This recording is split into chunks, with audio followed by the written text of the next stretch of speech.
Gilma Macedo, também sou professora, formada em letras, formada em letras em Salvador, na Universidade Católica. Depois eu fui para Sergipe para fazer um mestrado lá, em culturas populares, e hoje eu fico percorrendo espaços realmente de saberes para poder passar um pouquinho da minha experiência. Eu entrei na faculdade muito cedo, entrei na faculdade com 17 anos, eu me formei muito cedo, mas eu também maternei muito cedo, né? Aos 20 anos eu engravidei e eu parei.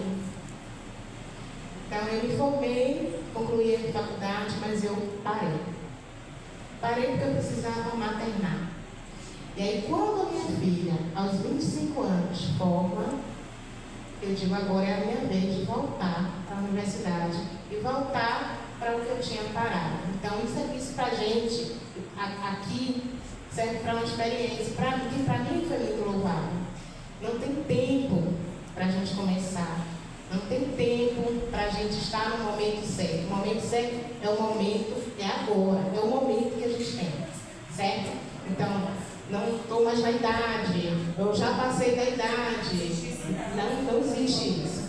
Então, eu fui para poder fazer meu mestrado. Quando eu chego lá, eu me vi numa turma com um monte de jovens e eu era a tia. Era a tia que arrasava. Eu era a tia que abalava. Que cheguei para causar. Se não fosse assim, eu não tinha saído da Bahia para ir para Sergipe. Eu tinha que abalar. E aí eu resolvi falar sobre... eu queria falar sobre o processo que eu vivia, que era o processo da solidão da mulher negra. Por que a mulher negra vive nesse estado de solidão? E o que é a solidão? É a falta de um companheiro? Não era só isso. A solidão era a falta de políticas assistivas. A solidão era a falta de atenção. A falta também do companheiro, mas existem inúmeras faltas. Inclusive a falta do cuidar demais e a falta que tudo isso lhe cabe, porque passa tempo cuidando demais. Então eu fui falar sobre isso. Só que eu fui fazer pesquisa com outras mulheres negras para falar sobre esse processo da solidão. O que era viver nesse processo, principalmente depois dos 40 a mais. E aí o que é que acontece? Eu não poderia falar do outro se primeiro eu não soubesse quem era eu. Então eu fui contar a minha história. E isso parte de um processo de uma escrevivência. É o que a gente trabalhou na oficina ontem. E hoje falar um pouquinho sobre o que é a escrevivência. E a escrevivência, Conceição de Evaristo traz isso como um novo método da escrita. Porque antes não se fazia ciência sendo o próprio objeto de pesquisa. Você tinha que ter essa imparcialidade como objeto. Mas você não tem tanta consciência, tanta firmeza do que vai falar quando se está se falando do próprio objeto, que é a pessoa, que é o objeto estudado. Você não sabe mais do que você mesmo. Né? Não tem como você não mostrar mais conhecimento de causa, de pertença, do que quando está se contando a sua própria história. Então eu resolvi contar, né, desde a minha chegada até hoje, todos o que eu percorri, de todo o meu trajeto que eu percorri, eu nem vou utilizar, porque eu sei, né? Mas eu posso depois falar só da poesia, porque senão eu vou me ocupar muito tempo. Então eu falei de todo esse meu trajeto. E o que é a escrevivência? É falar da sua trajetória. E o que vocês acham que essa trajetória é tão marcante? O que é que você pode levar para o outro? Então eu publiquei um livro no dia 25 de agosto, dia 25 de julho, em Salvador, que falava sobre Uns Cruzos me Padirei. É um livro que fala sobre a religião de matriz africana, onde traz as padilhas como a comadre, aquela que está do seu lado, aquela que te acompanha dentro do seu processo de solidão e descoberta, e fala sobre os atravessamentos da vida nas encruzilhadas. E as encruzilhadas não me referindo a um espaço, território, encruzilhadas da vida, aos caminhos que a vida lhe traz, os caminhos que a vida lhe coloca. Então, quantas pessoas cruzam a nossa vida? Quais são esses territórios que são cruzados por nós? E como as histórias de outras mulheres, elas se assemelham, né? E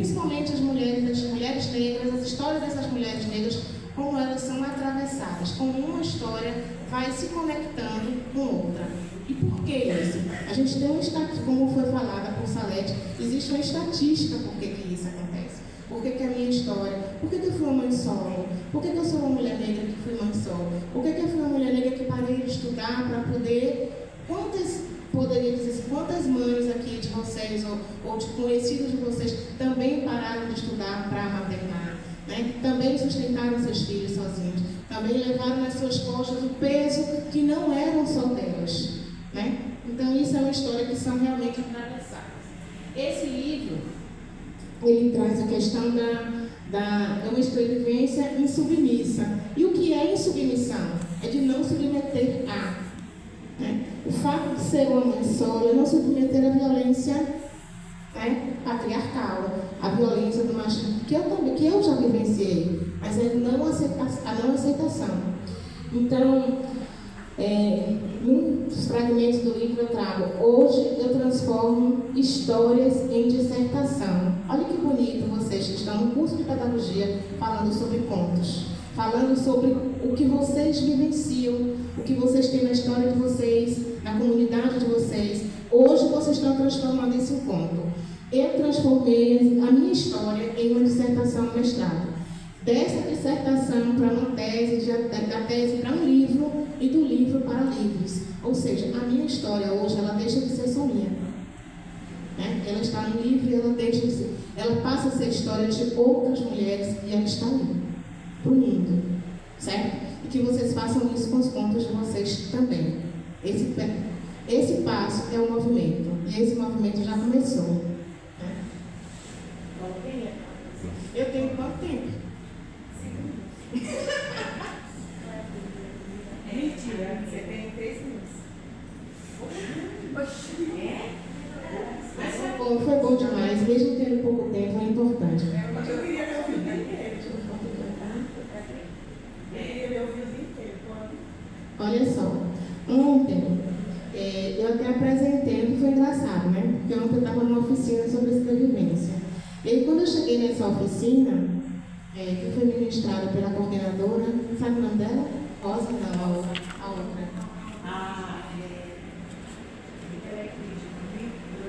Aqui falou Enfim, nessa vivência, né, que a gente estava tendo a oficina, ela me pediu para que eu conduzisse a oficina de escrevivência. E eu acabei recitando essa poesia. Também igual a Alain, eu gosto muito de poesia, viu, Alain? É importante isso. Ao me reconhecer, percebo que foi gerada no silêncio. E olha como as histórias realmente se cruzam. Quando o Salete começou a falar aqui, ela traz a questão da equidade. Ela traz a questão, né, do que é ser negro, do que o negro vivenciou. Então, veja como tudo vai tendo uma sintonia, e não é por acaso. Ao me reconhecer, percebo que fui gerada do silêncio. Cresci na dobra amarga da história esquecida, das manobras entre senzala e comunidade, e a periferia me fez entender que eu era filha do abandono. A paternidade, decorrente de um aborto, quanto à maternidade, esta sim, que me deu tudo sem nunca ser vista. Esse é o papel da mulher, foi o papel da mulher. Negra e mulher, poderia também dizer mulher negra, 2 vezes apagada, invisível nas cortes, no salão, nos livros, nas leis, no espelho do mundo que utiliza sua cegueira voluntária para apreciar o inverso de nós, que eles próprios conceituaram como melhor.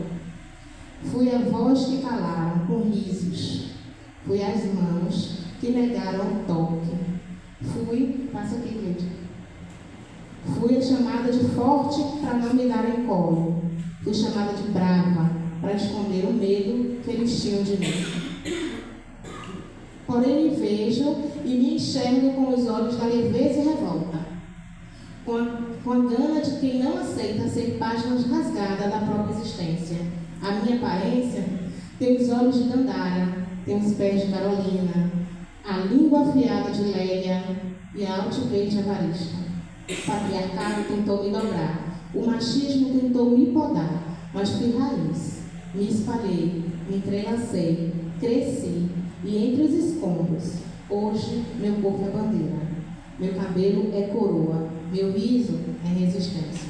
Não peço licença nem faço presença, empoderada não por modismo, mas por memória. Carrego na pele o mapa da luta e no peito o grito ancestral. Eu sou, eu posso, eu permaneço.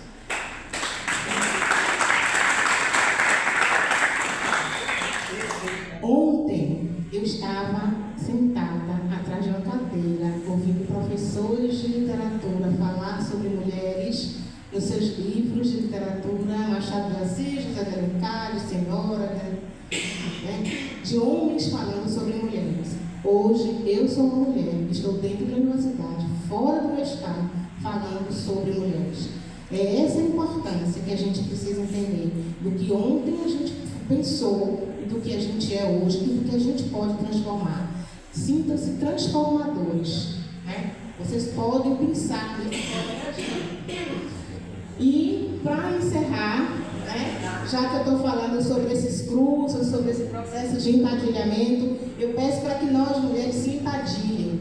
E não se empadilhem no sentido da religião de matriz africana, do incorporar esta padilha.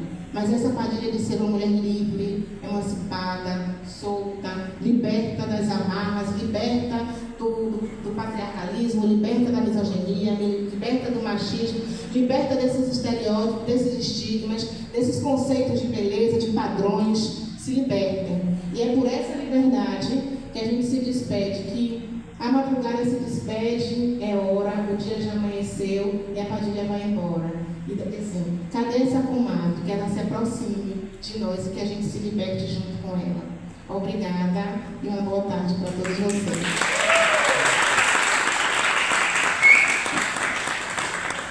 Obrigada, Gil. Gente, que potência, né? Laroê! Era assim que a gente devia encerrar a sua fala. Muito obrigada, gente. Foi maravilhoso. Eu queria dizer a vocês que vocês, muitas vezes, a gente quando está dentro...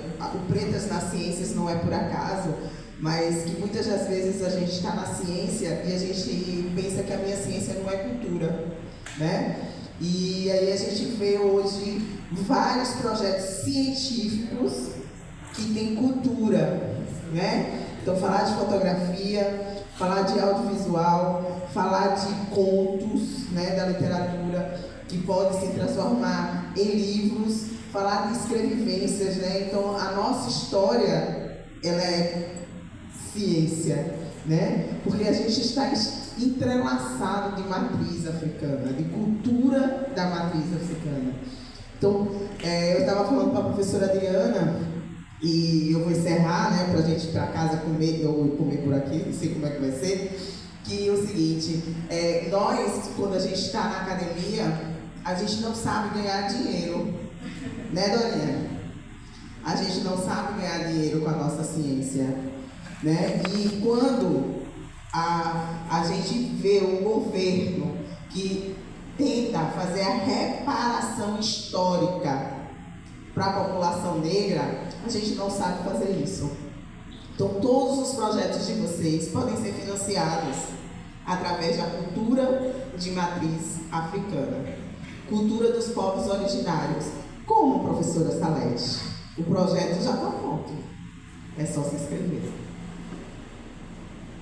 Então, está aí a PENAB, que é a Política Nacional Aldir Blanc, que vai abrir, que tem exclusivamente para a população quilombola, para a população negra e para povos originários, né? E esse livro de contos, ele tá ouvindo, ele não está me ouvindo. Meu Deus, ele está ouvindo tudo. Então, esse livro de contos, ele pode se tornar um livro, porque vocês já estão com os contos escritos. Vocês já estão com os contos escritos. Entra na PENAB, se inscreve, a Dorinha ensina, que ela sabe fazer isso. Entra na PENAB, se inscreve, né? E aí, professor, e como é que eu faço um portfólio se eu estou dentro da universidade?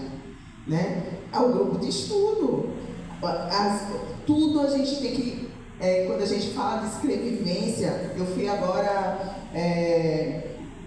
eu fui parecerista do Ministério das Mulheres sobre a política do mulheres no hip hop, né? Que é uma reparação histórica também, né? Porque o hip hop é machista, né? Então o Ministério das Mulheres fez um edital só para as mulheres do hip hop. E eu fui parecerista. Analisei foram 1.300 mulheres inscritas, projetos inscritos, e eu fiz um parecer de 200 e algumas coisas. E aí eu fui questionada hoje por uma amiga minha, e ela dizendo assim, pouquíssimas mulheres que fizeram o nome no Brasil e não ganharam o edital. Aí eu disse, sabe por quê, amiga? Porque não tem portfólio. Não nos foi ensinado a tirar foto e registrar a nossa vida. Eu estou no movimento negro desde os meus 14 anos de idade, mas eu não consigo provar que eu estive aos 14 anos de idade dentro do movimento negro, porque eu não tenho registro disso. Como é que eu provo, Tiago? Com a sua verdade.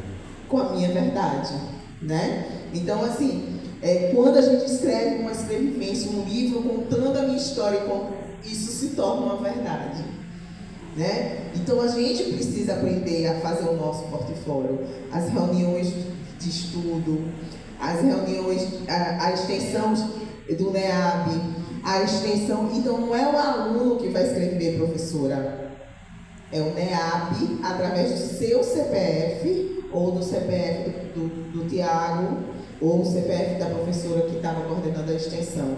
Porque nós, alunos, não temos material ainda, mas o NEAB precisa ter esse portfólio e respaldar esse aluno. Entendeu? Então, gente, entenderam, né? Vocês também. E para finalizar, a gente fez um filme em Filuz, que eu vou marcar com a professora para levar para vocês assistirem. A gente acabou de fazer os cortes, quer dizer, a gente já fazer tudo que fiz para no filme, colocar a legenda e tudo mais, ficou lindo. E aí eu vou lá apresentar para vocês. Espero comida. Dona Raimunda não veio hoje, mas eu quero comida de Jussalinha. Que é muito bom. Né? Eu quero pé de moleque, eu quero tudo. Então, eu fiz um cafezinho. E aí, uma boa tarde para todos vocês. Muito obrigada para quem ficou até agora. E à tarde a gente se encontra no outro auditório, tá bom? Vamos tirar uma foto todo mundo junto? Adoro foto. Registro, registro. Vou achar uma pessoa para tirar foto nossa. Estagiária. Vocês vão trocar aqui, ó, perto do banner. Estou atrás do estagiário.